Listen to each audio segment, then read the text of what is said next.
So ito na po yung ating sinapit sa Ampalayahan. Inabot na tayo ng matinding baha. Ito hanggang halos bewang yung lalim. Ito yung binaon lang namin nung nakaraang 2 araw ni JC. Ito. Nilagay namin yung mga kawayan na itusok. Naglutangan yung iba.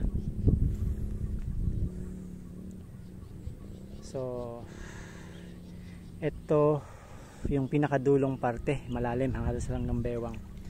Yung bandang gitna, yun din nalubog na rin. Yung unang bahagi nandun sa kubo, sana masalba pa. Sana masalba pa. Ayan, hanggang bewang ko talaga. Hanggang bewang ko na yung tubig ko. So lubog lahat ng katabi natin ditong farm. Yan, ito sa kanila yung mas kawawa dahil malaki na. Halos may bunga na yung ampalaya na yun yung mga sili. Yan, pati yung sprayer lumutang. Pakalalim hanggang bewang. So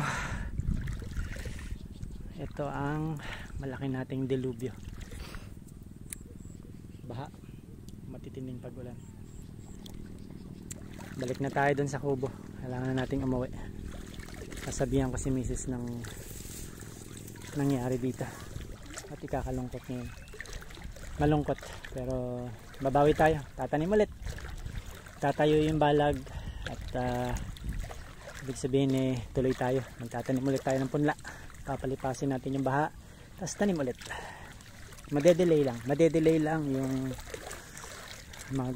magmimitas tayo, madedelay lang yung mga blessing. Pagsubok lang yan. So ayan po. Yan, ito yung pinaka-ampalayahan namin. Ito yung sa kapitbahay namin. Dito ako dumaan kasi hindi dito masukal. So ayan, mapapansin lubog lahat. Lubog lahat. Tubig sa lahat ng makikita nyong parte ng lupa. Natatakpan na ngayon ng tubig. Ito yung Mount Arayat. Ayan.